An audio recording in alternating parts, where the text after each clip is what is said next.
Planetopin podcast. Dobar vam dan, ja sam Vlasta, vi slušate novu epizodu Planetopinog podcasta.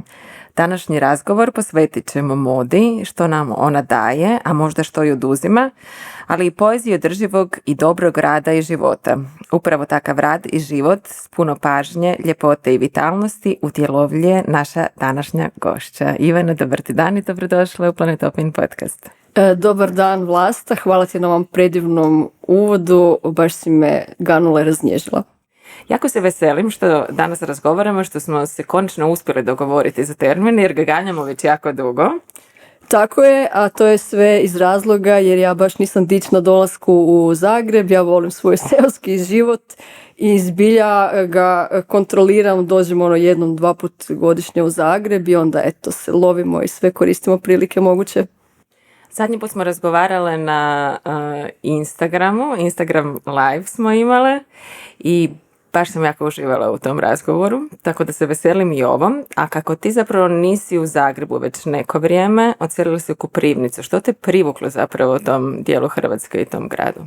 Sad više nisam ni u Koprivnici, sad sam baš na selu, ali da, institut moj gdje radim je još uvijek u Koprivnici, pa to je bila klasična jedna ljubavna priča kada sam zbog ljubavi otišla u Koprivnicu, ali i jedna možda priča hrvatske te realnosti i kako to biva s nama tada još mladima.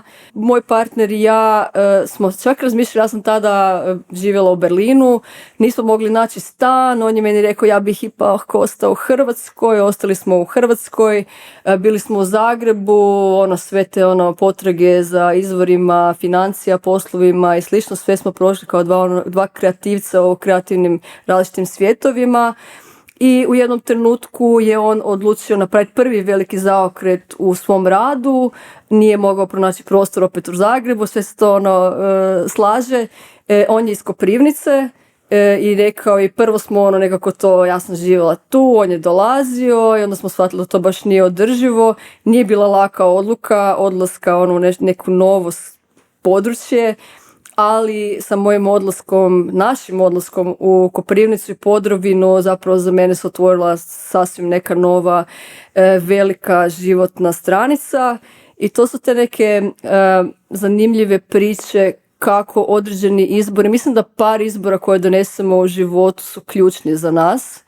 Ovaj je vjerojatno bio ključan za moj taj zreli život i zrelo stvaranje, što je najvažnije. I to uvijek kada gledaš unazad vidiš i to je svakako ta odluka koja nije bila laka, nije bila idemo mi u Koprivnicu, selo predivno, zbilja nije bilo lako, cijeli život je tu naš bio, prijatelji i sve.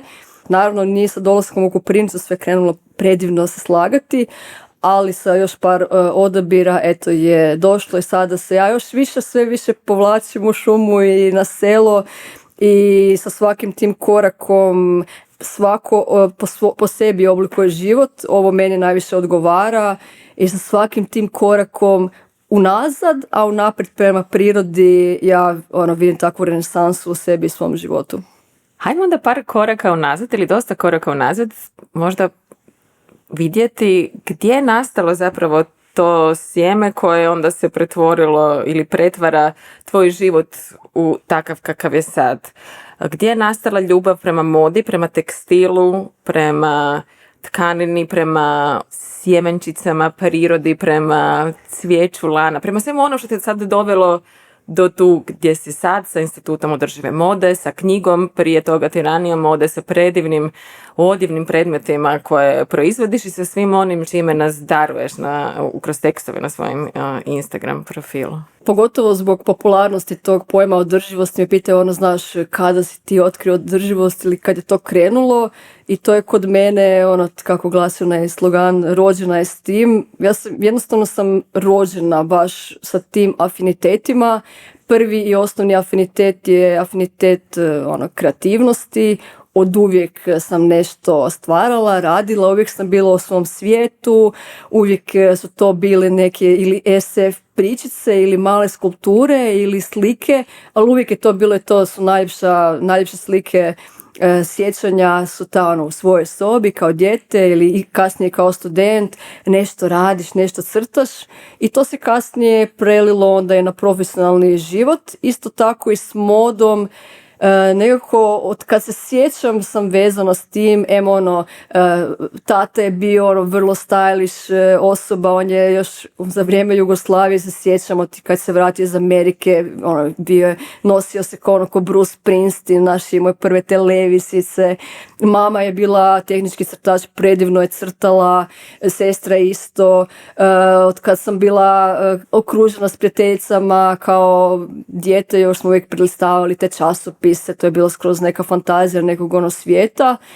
Tako da to isto je bio dio mene, isto sam kao tinejdžerica odmah krenula moram reći da uništavati sve mamine neke materijale, haljine, prekrojavati, nikad nisam kupovala, ja sam vjerojatno još ta zadnja neka garda gdje se sjećam, ja sam duboko u 20. nisam u 20. sam tek prvi put ušla u H&M dok uopće nisam znala, nije me to zanimalo, uvijek sam znala točno kako treba taj moj neki izgled koji je, sjećam se jednom tih par sjajnih komplimenata koje znala dobiti, da izgledam ko ženski Tom Waits, da izgledam ko da sam iz Tim Burtonovog filma, to mi je uvijek ostalo, uvijek te neke slike i baš sam razmišljala, mislim da to isto ima dosta veze s tim da sam ja naravno pod utjecajem i pop kulture, ali pod utjecajem filmova, da uvijek tako neki lik stvaraš, isto i sad kroz svoje stvari ne stvaram taj neki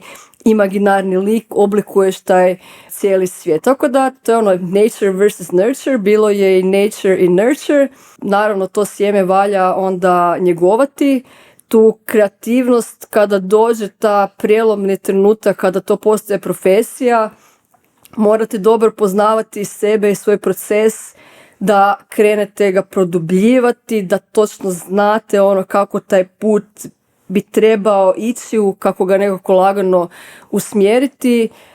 Tako da to je, nemam sad neki veliku priču, dogodio se prijelomni trenutak jer oduvijek sam takva bila i oduvijek sam bila neki outsider, oduvijek sam bila punker, oduvijek su me zanimale sve te stvari, oduvijek sam to je vjerojatno isto i od mame, uvijek se kritizirao taj sustav, uvijek je bilo vrlo nastrojeno prema radništvu, prema veličanju tog radničkog duha i rada samog isto.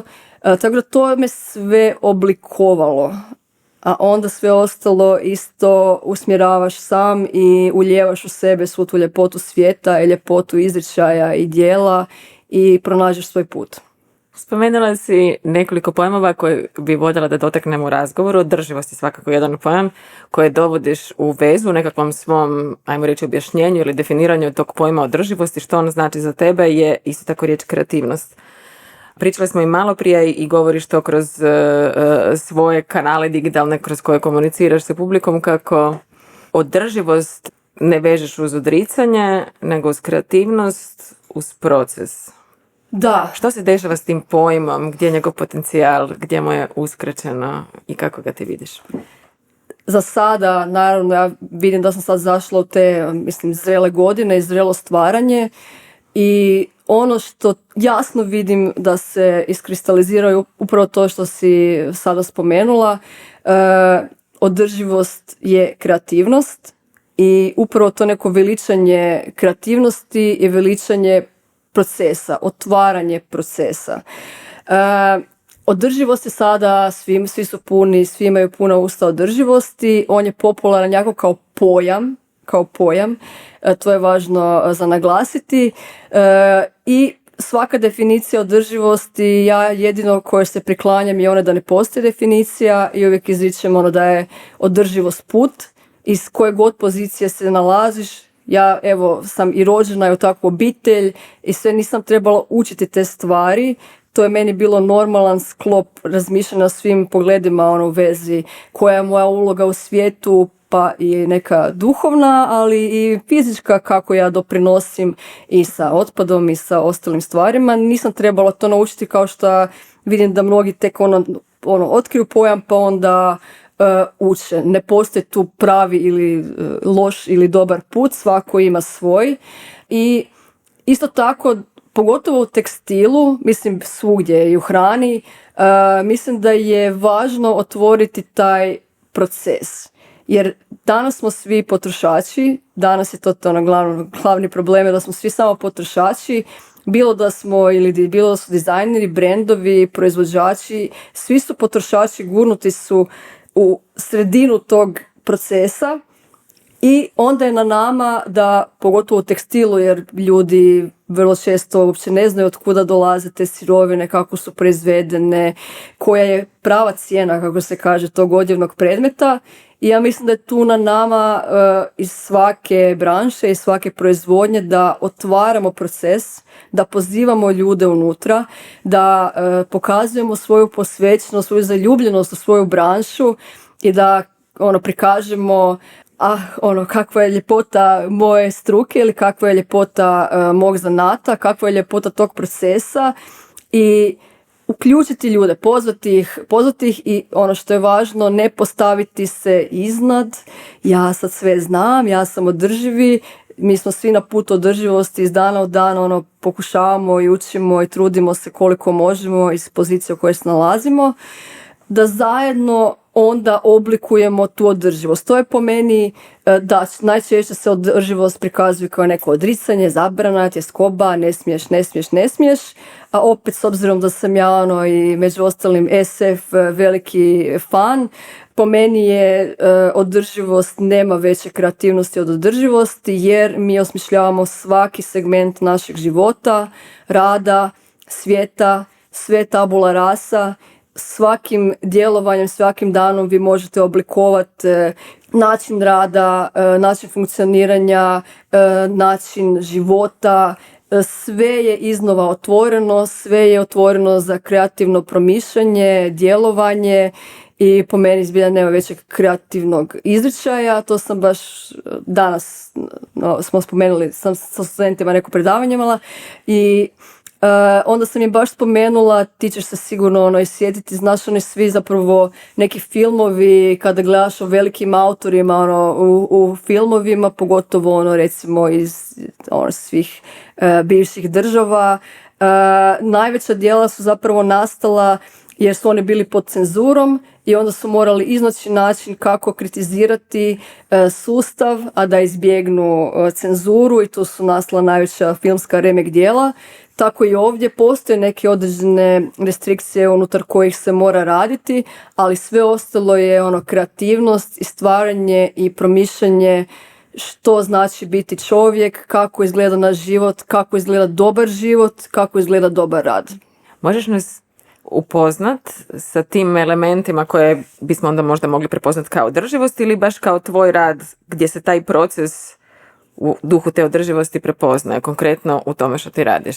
Od sjemena do načina na koji zapravo nudiš i prodaješ svoje predivne odjevne predmete. Pa mislim, s obzirom da sam ja ušla u ovo sa malo drugačijom pozadinom kao autorica, istraživačice i sam se bavila istraživanjem i pisanjem o tekstilnoj industriji, održivoj modi i slično. Moja pozadina je teorija i istraživanje, pa tako sam ja kada sam otvarala institut sam isto pristupila tome istraživanjem deep data, dubokih podataka, šta se događa u industriji. Moglo se vidjeti već 2016. da se europski potrošač mijenja, da dolazi do promjene, da ta održivost će uskoro i u tekstilu doći na velika vrata.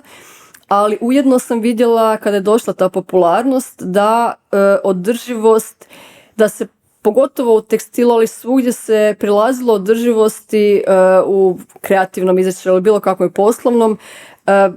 Da, imaš proizvod koji je izrađen od organskog pamuka ili lana ili nekog certificiranog materijala, ali sve oko toga, naracija, oblik poslovanja, vizualna komunikacija, pripovjedanje, poslovni modeli je bilo u okviru starog. I onda si u problemima jer opet najveća ubojica je taj da moraš neprestano raditi kolekcije.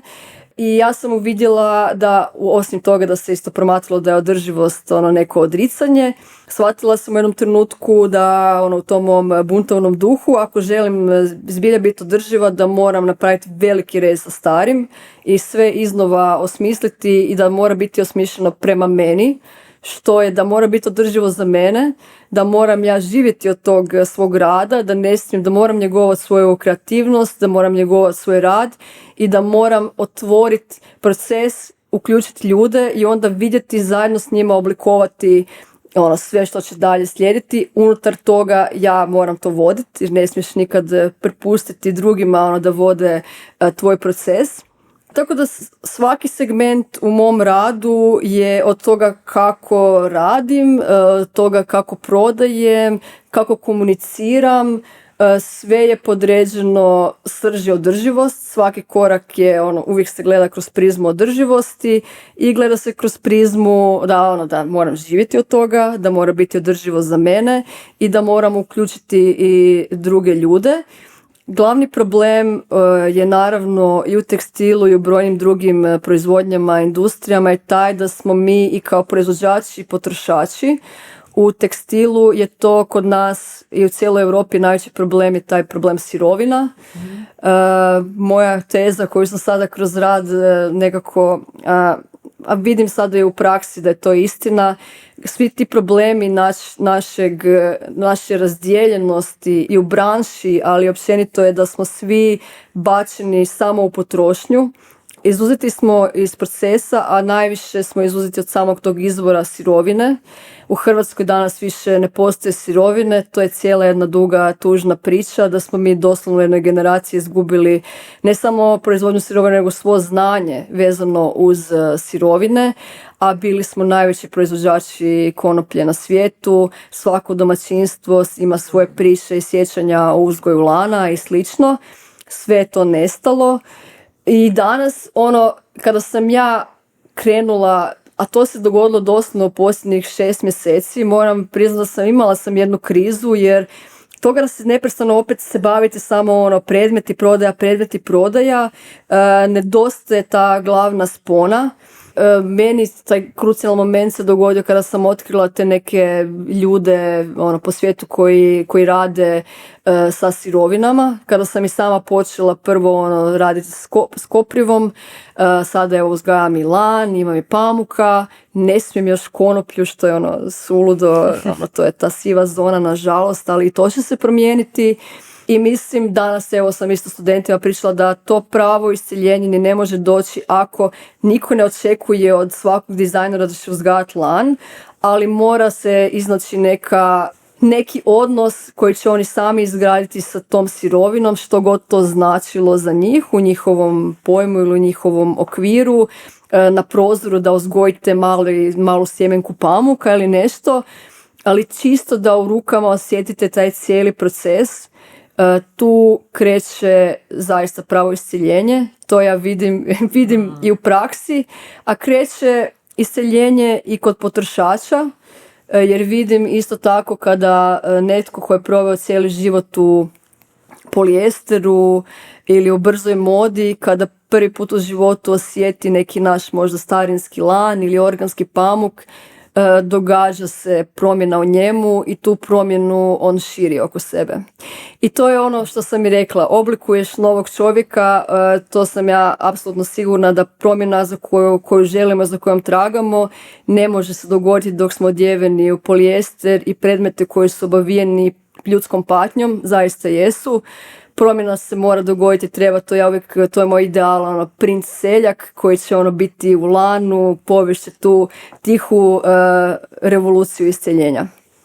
Čini mi se da je to baš između ostalog i vraćanje smisla u fokus našeg života i nekako da nam je smisao izvor sreće i radosti. Jer ako sudjelujemo u procesu, kako razumijemo, ako smo dotaknuli tu sjemenčicu, posadili i vidjeli taj plavi cvjetić lana i onda zamisli dođeš do toga da imaš odjevni predmet od lana koji si uzgojila. Pa to je radost. I da mi sudjelujemo na način na koji možemo u tom procesu. Šta misliš će se dogoditi to da napraviš bluzu od koprive ili od lana koji si sama već posadila, onda ćeš kroz cijeli proces proći? pa dogodit će se sigurno. Prvo, jer sam ja krenula najtežim putem, naravno kako ja to volim sebi zakomplicirati. Prvo sam krenula s koprivom, koja je najteža zapravo iako je najdostupnija, znači gdje god izađete vidite koprivu, ali najteža za proizvest vlakno i pređu i tekstil. Ali sam ja uspjela uz malo truda, sam napravila sam taj prvi mali uzorak tekstila i onda sam shvatila, točno znam sad, trebalo bi mi samo malo vremena, vrlo lako se može napraviti ta jedna probna bluza, a sve to olakšava još kada ću imati i lana i slično. Jednom ću to napraviti u životu, to je, ne znam, moj cilj životni, a na kraju mislim da svako treba proći taj proces da na kraju spozna i sam sebe, jer ja ne mogu opisati što se dogodilo meni kada sam ja izradila taj mali komadić tkanine od koprive. Jedino što mogu reći je da moja sad je glavna propaganda širiti to o koprivi. Sada sam u vlastitoj strasti i aranžmanu dovodim i tog glavnog stručnjaka svjetskog za tekstil od koprive koji pokrenuo taj cijeli pokret. I da ja mislim da bi to trebalo biti doslovno u svakoj obrazovnoj ustanovi, da to je proces zbilja isciljenja, bili vi tekstilac ili ne, pronaći neki način da vi spoznate što je potrebno da bi se izradio taj predmet, jer ovako samo smo potrošači, uopće nemamo pojam od kud, kakav je to proces, kako se bilo koji predmet danas koji koristimo iz bilo koje proizvodnje, kako je proizveden, da treba se vratiti taj rad s rukama. I to je, pogotovo je to, uvijek je u tekstilu je bilo to su bili ti ženski krugovi u kojima se radilo, gdje su žene na neki način koji tada nisu imale ni glas, su pričale te svoje priče kroz vezanje. Naprimjer, evo tek sam baš, jedna autorica sad napisala jednu zanimljivu knjigu, nikad nisam razmišljala o tome, recimo tekst, kako šaljemo poruke, tekst na engleskom ti od teksta isto dolazi, thread, thread ti isto dolazi i to je taj način komunikacije. To je ono što smo mi izgubili, izdvojili smo se iz procesa, a onda smo samo puki potrošači, a na kraju evo danas smo i proizvod. Vrijeme je za promjenu. Vrijeme je za promjenu. Što ti znači priroda? U prirodi imaš jednu veliku posvećenost, zahvalnost i razumijevanje. Baš si dio toga. Kad pomislim na tebe, jer su pojmovi ritam, ciklus, rad, odmor, kreativnost, namjera. O tome ću te kasnije pitati. Priroda u tvom životu. Hvala. Ovo je kompliment, stavljam novu listu sa tom vecom koji su bili. Pa uopće teško mi je to, ja to sve pokušavam na taj neki lagani, nježni način komunicirati, da na neki način zarazim ljude sa tom zadivljenošću prirodom. Teško mi je govoriti o prirodi u tim, možemo govoriti i u duhovnim sferama, učenju života. Za mene zaista priroda, bez prirode to je za mene dom, to je za mene obnova, to je za mene povratak, to je za mene pronalazak, to je za mene izvor. To za mene znači priroda. Sada svako naravno ima neki svoj odnos. Ja sam taj tipični neki poetični introvert koji često, ako ćete me igdje vidjeti, nećete me vidjeti po Zagrebu, već po bregima uvijek negdje šećem i učim. Ono što sada mi je glavno uvijek u prirodi je za mene to, kao što sam rekla, vraćanje izvoru, vraćanje obnovi, učenje. Najveće učenje koje možeš postići u životu je upravo da promatraš, ne znam, samo da se obratiš jednoj biljci, bila to kopriva ili nešto što me možeš naučiti, otvoriti se i kreće promjena života. Ali ono što također je meni sada uvijek važno, da ja imam tu slobodu, zato reguliram te sve svoje granice, držim da imam dovoljno prostora, jer sad imam i to ulogu tog zrelog stvaranja gdje ja želim uvijek prenijeti dio tog svog zadivljenja i želim, ja znam da za mnogo žena koje rade, žive u gradu, sam ja neki taj izvor povezanosti s prirodom, ja njima sam neko osvježenje usred tjedna, neko uzemljenje, neki poticaj.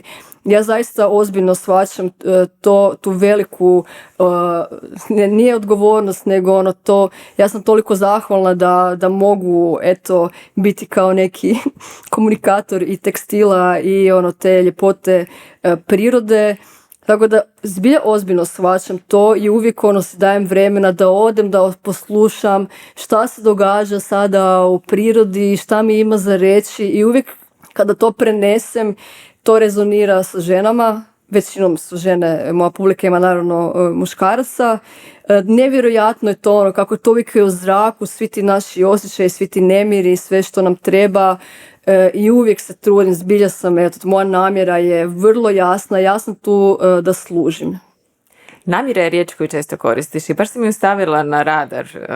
Čitajući tvoje tekstove, si mi prepoznala kao nešto važno, jedan ključ koji je važan očito za tebe, ali nešto što bi bilo dobro usvojiti. Možeš reći nešto više o tome kad kažeš namjera, postavila sam namjeru, imam namjeru. Namjera je u mom doživljaju važan pojam za razumijevanje tebe.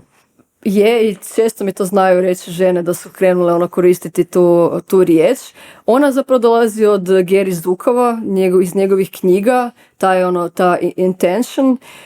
Ono što, mislim, kada sam ja počela postavljati institut i uostalom kad sam počela i promišljati o svom tom zrelom stvaralaštvu, za održivost pogotovo ne možete krenuti u održivi rad i stvaranje bez da vam je osnova održivost. Jer onda ako srž nije održivost kroz sve gledate, onda vrlo lako dolazite do zapreka i problema i zapadate u greenwashing, manipulaciju i slično. Tako da sam morala imati jasnu namjeru i uvijek to i govorim mladima kada kreću na put stvaranja rada čega već, je da ja sam si dala vremena prije nego što sam postavila institut i sad je to taj istraživač, teoretičar u meni, baš sam duboko promišljala, namjera mi bila, morala je postati namjera da nije to samo puka proizvodnja predmeta.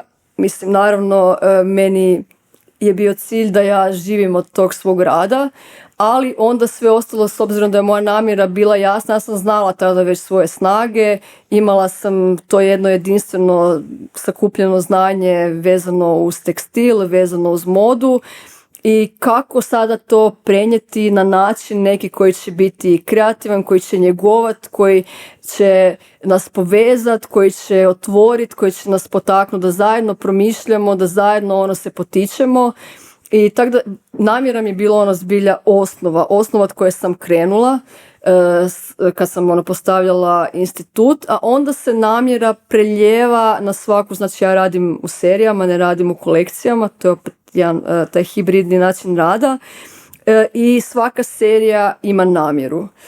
Tako da ne smije biti radim proizvode da bih prodala, da bi platila porez, nego koja je moja namjera i ja uvijek tragam unutar te serije što ja želim, želim ženama prenijeti s ovim predmetima, što im želim podariti, kako ih želim ohrabriti, na što ih želim potaknuti.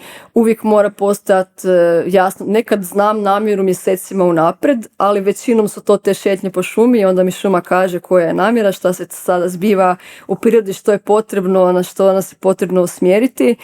Uvijek ili se namjera rodi kroz proces i to je jednostavno iskustvo rada kada znaš kako izgleda taj proces i da će doći to rješenje i ako ga i nema sada da će ono doći i eto uvijek je namjera i uvijek je nekako vezana uz prirodu, vezana je uz cikličnost, vezana je uz sezonalnost, vezana je uz uzemljenje, vezana je uz veličanje ljepote oko nas i u nama.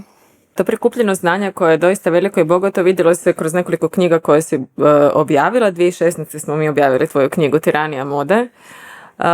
I svaki put kad je uzmem u ruke si pomislim kako je to dobra knjiga, baš je fantastična i ljudi još uvijek otkrivaju, neki se njoj ponovno vraćaju u razgovoru koji smo vodile. Tada na Instagramu si rekla da misliš da će ti trebati još 5 godina da ju ponovno primiš u ruke. Ali tu sam i u uvodu sam to nadahnuta opisom jednim knjige, sam poslala to pitanje što nam moda daje, što nam oduzima. Da, mislim da je tiranija mode bila početak tog mog nekog zrelog puta. To sam ideja i pisanje dok sam živjela u Berlinu i tada sam baš puno čitala tih nekih religioznih, duhovnih, filozofskih knjiga, puno šetnji po tom predivnom Berlinu.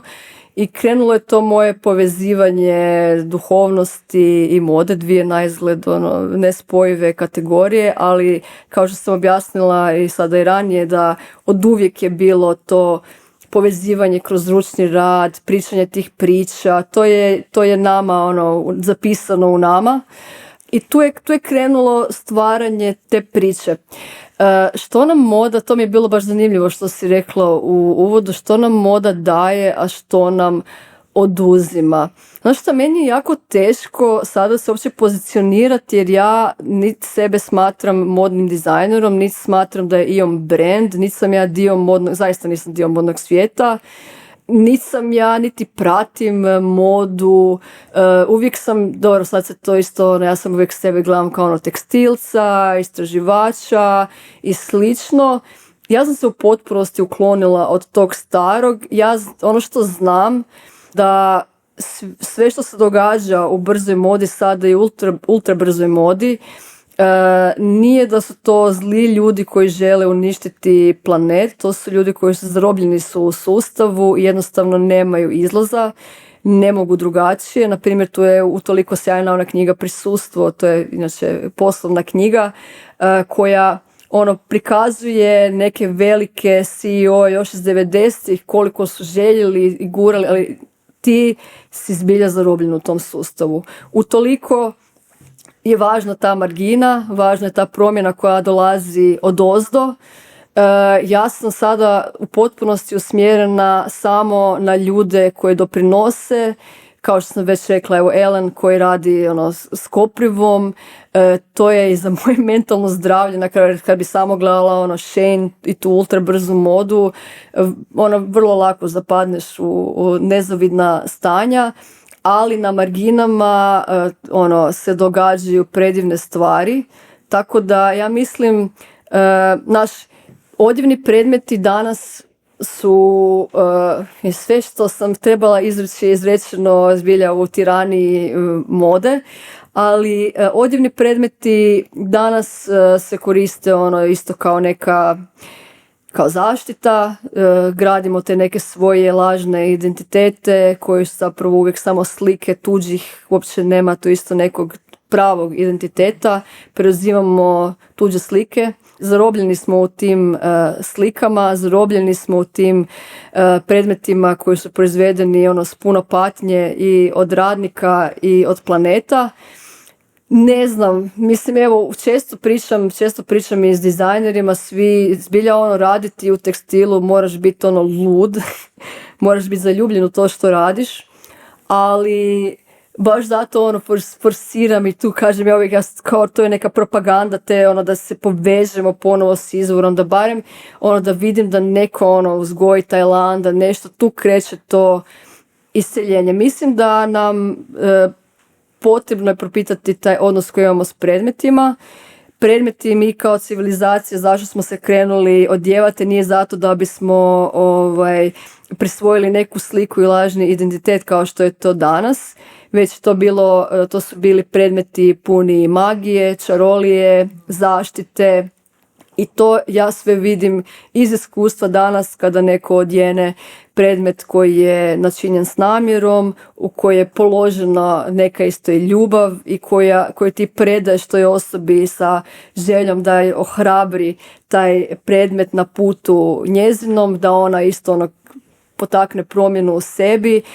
Ja zbilja, mislim, cijeli dan, svaki dan od života kada smo prvi put položeni kao dijete u tu tkaninu i na kraju tkanina je dio naših života. I ona bi tu trebala biti ne da bude tiranija i ne da bude ugnjetivač i neka negativna silna siva eminencija, već da nas podupire, da nas ohrabruje, da bude taj dio čarolije i spone na kraju između prirode i nas i da nas podupire u našim suvremenim životima. Da li imaš za izdvojiti nešto što ti je posebno ostalo dojmljivo u komentarima žena koje nose tvoju odjeću? Pa najčešće upravo to da ne mogu uopće zamisliti to što su prije nosile, ti osjećaji koji se do suza znaju dogoditi kada one možda prvi put odjenu taj neki organski pamuk ili starinski lan, kada dobe taj predmet sa cijelim tim porukom i sa svim tim kako ja zbilja pažnju veliku posvećujem svakoj ženi se ponaosob obratim iskreno. I meni je iskreno u nekim prvotnim, kada sam počela raditi, mi je bilo, pa je to istina, je to pretjerivanje, nekako, naravno, bila sam ja nesigurna o sve to, ali onda kada sam ja počela sama nositi takve materijale, vidjela sam to zaista jest promjena koja, ne znam iz kog razloga, znam iz kog razloga, upravo zbog te prevlasti, te brze mode, jer svi smo sudjelovali i sudjelujemo u toj brzoj modi i iz tog razloga podcjenjujemo cijelu industriju, pogotovo jer je to ženska industrija. Tu je isto tog problema odnosa među nama ženama, to je toliko vidljivo u toj industriji i mislim da cijelo to isto isceljenje neće krenuti dok mi ne krenemo rješavati odnose među nama, jer nisu to samo puki predmeti, to su te niti koje nas vežu, niti koje čine naš život, niti nasljeđe, jer ti isto kada neki lan imaš u rukama koji je napravljen prije 100 godina, možeš osjetiti tu ženu koja je izradila tu cijelu njezinu patnju koja tada nije mogla ni biti samostalna. Danas si ti tu upravo jer se sve to prenosilo, jer se to guralo, jer se to tkanje i dalje tkalo i sad da mijenjamo i da, ja to volim isto reći, da sada smo u tkanju te sintetike i polijestera, vrijeme, ja mislim da mi sa strane polako krećemo gurati neke nove, stare principe i svaku ponaosob koliko može neka ipak propita taj odnos koji ima s tim predmetima, jer on krije mnogo više od puke zabave ili od puke ja se tak super osjećam danas, baš sam si lijepa. Puno dublje tu odnos koji mi imamo i jedno s drugom. Najvažnije i kakav odnos imamo s predmetima, kako sebe gledamo li se kao sudionike života ili puke potrošače. Imaš li neki materijal prirodni s kojim jako voliš raditi ili da malo možda drugačije okrene pitanje, šta ti govori lanena tkanina ili recimo pogotovo ako je stara ili novo napravljena na organski način ili što ti govori pamuk ili što ti govori kopriva? Pa to je jako važno pitanje jer vrlo često vidim da to i ljudi koji su u održivim ekološkim sferama podcjenjuju, uvijek će se prvo, ako će morati kritizirati iz vlastitog neznanja, moram reći tekstil i onda je to ne smije se više proizvoditi, sve što već imate je najbolje, našite sve neke otrcane fraze prazne, ali kada ste tekstilac i kada krenete istraživati, jednostavno neusporedivi su ti organski pamuci koji se neki danas rade, ti vrhunski, danas je krenula i proizvodnja već i lana u Europi. Ja obožavam taj starinski lan, ali to je pogotovo na našim područjima, to su sve ljudi iz vlastitog vrta radili, vrlo često to nezgrapno tkano, nije to baš tako elegantno kako bi trebalo i meni je to predivno. Ja to volim, ja bi samo bila omotano takav lan, ja volim i kada je potrošeno i kada ima na sebi života. ali neusporedivo je, ne možemo, ono, ja vidim iz godine u godinu ti isto sada ima tih regenerativnih proizvođača koji rade ono, taj neki vrhunski pamuk, neusporedivi su ono, ti pamuci, a ono što je najvažnije, osim što se događa ta promjena u potrošaču kad stavi na sebe taj odjevni predmet, jer neusporediv je taj osjećaj imati dobar, kvalitetan pamuk ili lan neki starinski na svom tijelu. Ono što je podjednako važno je da se događa ta promjena i u vašem radu. Meni recimo neusporedivo ne mogu uopće rad sa nekim tim prekrasnim pamukom ili rad sa nekim lanom, kakav je to užitak rada, nasuprot nekog materijala koji već vidim da nije baš najbolji, najkvalitetniji. Najbolji dokaz ovdje ti je, znači ja surađujem s tim jednim majstorom, vrhunskim majstorom, ono baš pravi majstor od zanata. Ja sve te materijale koje njemu donosim, on kaže ja to nikada u životu nisam vidio, to mu je nešto najljepše mu je zaraditi s tim, čisti mu je užitak rada, on je jadan zatrpan sa polijesterom i onda samo ja užitak kad dođem s tim materijalima i to je najveći dokaz da sve te teze ne stoje. I mora se podržati također isto ta nastojanja koja su vezana uz neke regenerativne proizvodnje. Što se tiče lana, teško je ono sve te zbilja, ja sam uvijek ponizna prema svim generacijama žena, znam što su istrpile, znam na leđima njihovim da je sve preneseno.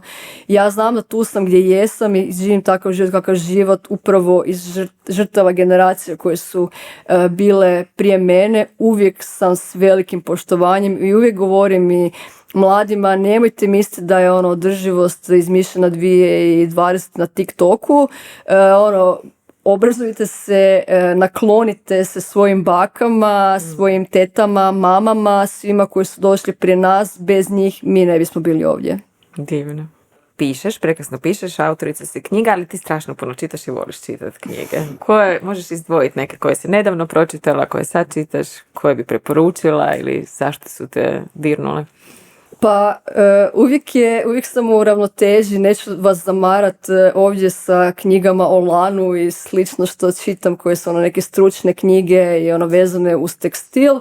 To je meni poseban gušt čitati o tome. Na kraju moram sad, kako sam se bacila u proizvodnju, moj lan raste, ja moram se obrazovati. A mačak spava? 2 su već, sad je 1, da, tako su smiješni, baš je... Vole lan, vole si leći malo. Bilo je, morala sam režicu samo zbog njih, jer točno nasred lana su spavali, to je samo još bilo, znaš da mace vole one dobre mjesta s dobrom energijom, ali svejedno dok je lan tako mali, molim vas, ležite okolo i uvijek su oko njega, čuvaju i lan i iza ugla je odmah i kopriva. Da, tako uvijek su tu te stručne knjige, a ono što mogu izdvojiti uopće nije da je sad ovo propaganda ili slučajno je zbilja Planetopiji na neke 2 knjige koje preporučujem uvijek. Zadnja koja me u potpunosti oduševila, vikala bi na sva zvona, morate svi pročitati, naravno od Nick Cave-a, Vjera, nada, krvoproliće. Ta knjiga je nešto posebno, pogotovo mislim da je to neki novi klasik što se tiče uopće prikaza procesa stvaranja. I s time da trebam reći da nisam ja Nick Cave neki mega fan, volim, poštujem Nick Cave-a, ali ta knjiga kako je pisao taj svoj proces i to zrelo stvaranje, to je za svakog pojedinca koji je u nekom kreativnom izričaju, kako se kaže, must read. Zbilja tako, nema većeg gušta nego kad čitaš, ja najviše volim čitati kad neko može lijepo objasniti taj proces, taj kreativni proces i pogotovo u njegovom slučaju koji prođe s takvom tragedijom i što znači zrelo stvaranje. Ono što je mene nekako najviše sada zbilja se dogodi ta jedna prijelomna točka u vašem životu kada iz te ja mladenačke forme shvatite, ok, ali kako ja mogu služiti, kako kada je moja čaša puna da se pelije, to je ta zrelo stvaranje. i to je, nema veće ljepote od toga, ali unutar toga morate znati sebe napuniti, morate znati sebe ograniti, granice, i to su sad sve te nijanse koje kroz rad se bruse. Druga knjiga koju sam isto danas na predavanju rekla i profesorima i studentima da je to baš se mora pročitati, je Ukradena pažnja.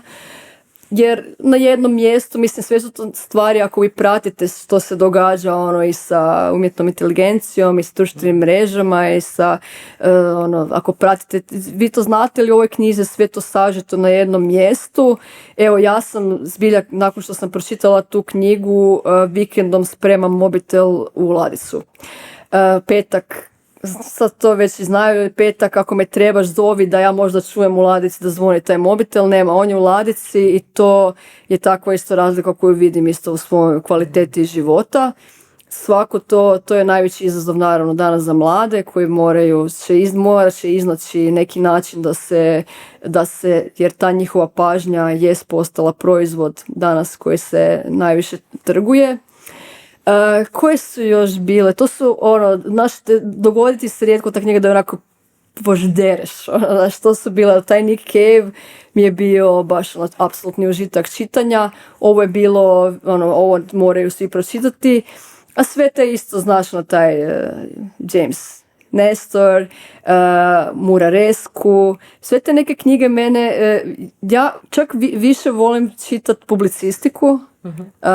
Možda će se to neka moja želja za znanje, uvijek volim se znati šta se događa i pogotovo mi je sad zanimljivo da je ta publicistika postala ko romani su sad, to razina pisanja publicistike danas je nevjerojatna, ta vrhunska publicistika je doslovno kao da čitaš neki krimić.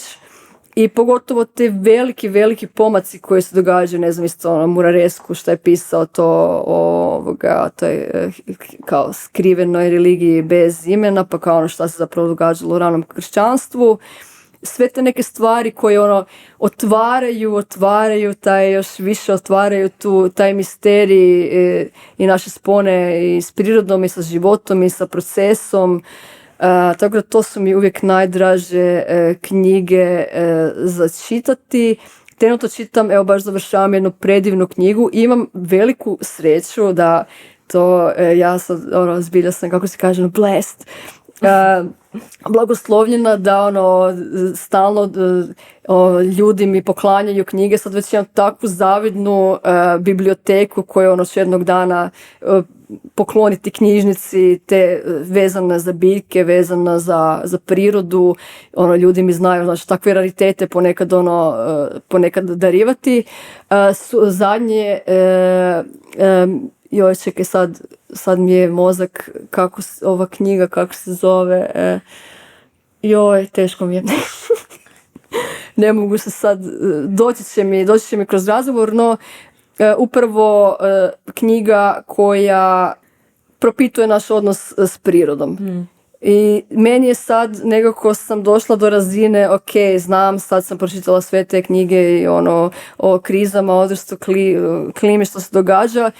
Ono što mene sad zanima je kreativnost, kreativna rješenja, produbljivanje tog odnosa, otkrivanje ljepote, to su ta neka moja usmjerenja sada i lan i sve što je vezano uz tekstil, ali ono što i zašto mi je vrlo drago da sam ovdje je uvijek sam veliki promicatelj te kulture čitanja, koja danas mislim da je čitanje je osnova za bilo kakav izričaj. Ako želite biti ozbiljan, profesionalni autor u bilo kojoj sferi, dizajner, bilo šta, osnova mora biti čitanje. Takvog iskustva, razmišljanja i povezivanja i učenja ne postoji ni u jednom drugom mediju. Podcasti su sjajni, super je to pustiti si kad radiš, ali knjige su knjige, uvijek je, ja mislim da osnova je čitati i meni je uvijek bilo, sam mislila, evo jedino za života znam da neću uspjeti pročitati sve te predivne knjige koje bih htjela pročitati, I drago mi je da publicistika going strong, bilja je odlična, sve bolja i bolja. Ivana, mislim da smo ovaj razgovor zapravo trebale napraviti tako da uz dobru količinu čaja od koprive. Jer cijelo vrijeme si razmišljam sad o tome kako ću ovaj razgovor s guštom poslušati, a skuhat ću si čaj od koprive koji sam danas pila. Ne mogu ti se dovoljno zahvaliti za sve što si rekla ovdje i za sve što radiš. Za tvoju knjigu naravno, ali za sve što radiš i što nekako svojim primjerom tako predivno, moćno i dirljivo i točno pokazuješ. Tako da hvala ti za koprivu, za lan, za knjige, za jedan radostan život. Drugačiji je moguć, bolji. Moguće je, otvara se svakom minutom i svakom sekundom, čeka nas da se priključimo i otvorimo. Hvala ti, Vlasta, kao što sam rekla, zbilja mi je veliki užitak ovako pričati s tobom, pogotovo u ovom formatu koji veliča knjige. Bio mi je potpuni užitak i sljedeći put se družimo u Podravini uz čaj s koprivom. Jedva čekam. Dragi slušatelji, hvala vama na slušanju i pažnji i slušamo se ponovno u novoj epizodi Planetopinog podcasta.